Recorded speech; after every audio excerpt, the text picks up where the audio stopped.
നമസ്കാരം, മലയാളി വാർത്തയിലേക്ക് സ്വാഗതം.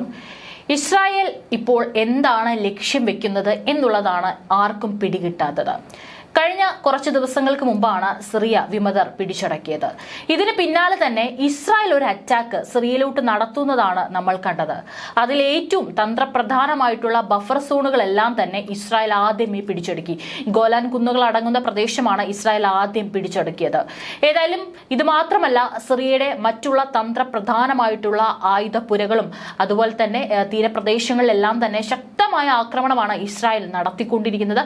കഴിഞ്ഞ ദിവസം ഉണ്ടായ ആക്രമണത്തെ കുറിച്ച് നമ്മൾ പറഞ്ഞിട്ടുണ്ടായിരുന്നു. വൻ ഭൂകമ്പമാണ് അവിടെ സൃഷ്ടിക്കുന്ന തരത്തിലുള്ള ഒരു ആക്രമണമാണ് ഇസ്രായേൽ നടത്തിയത്. ഏതായാലും ഇസ്രായേൽ ആണെങ്കിൽ ഒരുപാട് കാലമായി യുദ്ധത്തിൽ ഏർപ്പെട്ട് തുടങ്ങിയിട്ട് ഇപ്പോൾ എന്താണ് ഇസ്രായേൽ സത്യം പറഞ്ഞാൽ ലക്ഷ്യം വെക്കുന്നത് എന്നുള്ളതാണ് എല്ലാവർക്കും സംശയം. മാത്രമല്ല, ഇസ്രായേൽ ഈ ഒരു യുദ്ധക്കൊതി തീർന്നില്ലേ, അതോ സിറിയയിലോട്ട് ഇപ്പോഴുള്ള ഇസ്രായേലിന്റെ നീക്കത്തിന് പിന്നിൽ എന്തെങ്കിലും സൂചനകൾ ഉണ്ടോ, അല്ലെങ്കിൽ എന്താണ് നെതന്യാഹു ഇതോടുകൂടി ലക്ഷ്യം വെക്കുന്നത് എന്നുള്ളതാണ് നമുക്ക് പിടികിട്ടാത്തത്. ഏതായാലും ഇതിനെക്കുറിച്ച് സംസാരിക്കുകയാണ് ഡോക്ടർ മോഹൻ വർഗീസ്. സാറിന്റെ വാക്കുകൾ നമുക്ക് കേൾക്കാം. Israel is treading very cautiously. അതിന്റെ ആദ്യ ഭാഗമായിട്ടാണ് ജുലാനിയുടെ ഭാഗത്ത് നിന്ന് ഇസ്രായേൽ വിരുദ്ധ പ്രസ്താവന വരികയും അതിനെ തൃണവൽഗണിച്ചുകൊണ്ട് തന്നെ ഞങ്ങൾ ചില ലക്ഷ്യങ്ങൾ കണ്ടിട്ടുണ്ട്, ആ ലക്ഷ്യങ്ങളുമായിട്ട് മുന്നോട്ട് പോകും. മിസ്റ്റർ ജുലാനി, താങ്കൾക്ക് ഡമാസ്കസിൽ വാണരുളാനാണ് ദീർഘകാലം ഭാവി പ്ലാനെങ്കിൽ നടക്കില്ല. ഞങ്ങൾ ഒരുപക്ഷെ നിങ്ങളുടെ രാജ്യത്തിനുള്ളിൽ വിവിധങ്ങളായ ഡിവൈഡുകൾ സൃഷ്ടിക്കും. 6 ഖണ്ഡങ്ങളായിട്ടെങ്കിലും സിറിയയെ മുറിച്ചെടുക്കാനുള്ള പദ്ധതി ഇസ്രായേലിന്റെ കൈവശമുണ്ട്. കുർദ് മേഖലയായിരിക്കും ആദ്യം വിട്ടുപോകുന്നത്. American കൺട്രോളുള്ള southern മേഖലയുണ്ട്. അതുപോലെ തന്നെ ടർക്കിഷ് ആധിപത്യമുള്ള മേഖലയുണ്ട്. ഇവിടെല്ലാം വ്യത്യസ്തമായ ചിന്തകളുള്ള ഗ്രൂപ്പുകളാണ്. ഇവയൊന്നും തമ്മിൽ ദീർഘകാല അടിസ്ഥാനത്തിൽ യോജിച്ച് പ്രവർത്തിക്കില്ല. അവരാരും തന്നെ ജുലാനിയെ പൂർണ്ണ മനസ്സോടുകൂടി നേതാവായി അംഗീകരിക്കുകയുമില്ല.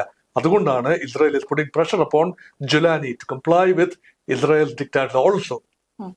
സാർ, ഇപ്പോൾ സാർ കുർദിഷ് വിഭാഗത്തെ കുറിച്ച് പറഞ്ഞു. ഇപ്പോൾ ഒരു പുതിയൊരു സിറിയ കെട്ടിപ്പടുക്കാനുള്ള ഒരു നീക്കത്തിലാണ് ജുലാനി.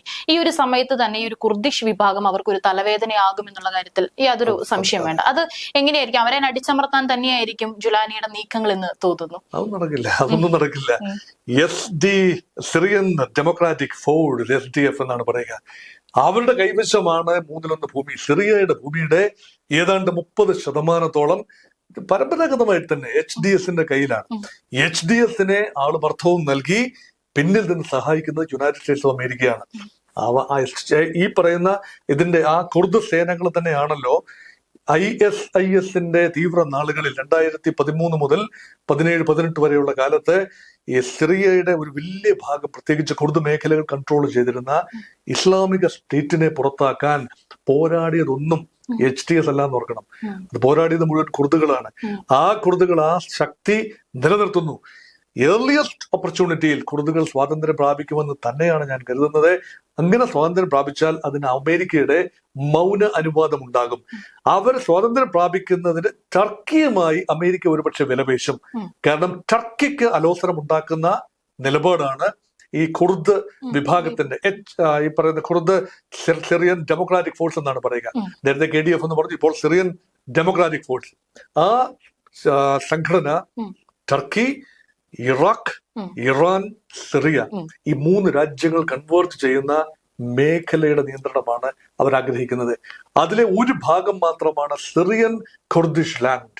അതേപോലെ ടർക്കിഷ് കുർദിഷ് ലാൻഡ് ഉണ്ട്. ടർക്കിയുടെ കിഴക്കൻ ഭാഗം, ഇറാന്റെ വടക്ക് പടിഞ്ഞാറൻ ഭാഗം, ഇറാഖിന്റെ വടക്കൻ ഭാഗം, ഇതെല്ലാം ചേർന്ന് വിശാലമായ കുർദിസ്ഥാൻ ആണ് അവരുടെ സ്വപ്നം. ഇത് ഒരിക്കലും ടർക്കിക്ക് അംഗീകരിക്കാനാവില്ല. അതുകൊണ്ട് ഇപ്പോൾ ഈ ആ സംഘടനയെ രാജ്യം സ്ഥാപിക്കാൻ അമേരിക്ക ഇടപെട്ട് സഹായിച്ചാൽ ടർക്കിയുമായി അമേരിക്കയ്ക്ക് വിലപേശാൻ സാധിക്കും. നിങ്ങൾ മര്യാദയ്ക്ക് അടങ്ങിയിരിക്കൂ, അല്ല എങ്കിൽ ഞങ്ങൾ ആ രാജ്യത്തിന് അനുകൂലമായി പച്ചക്കൊടി കാട്ടും എന്ന് പറയും. ജുലാനിയുമായും അമേരിക്കയ്ക്ക് വിലപേശാനാവും. കാരണം ജുലാനിയെ സംബന്ധിച്ചിടത്തോളം ആദ്യം തിരിയാൻ സാധ്യത കുർദുകൾക്കെതിരെ തന്നെയാണ്. അതുകൊണ്ട് കുർദ് റിബല്യൻ ആണ് ഇനി വരാൻ സാധ്യതയുള്ള ആദ്യത്തെ റിബല്യൻ.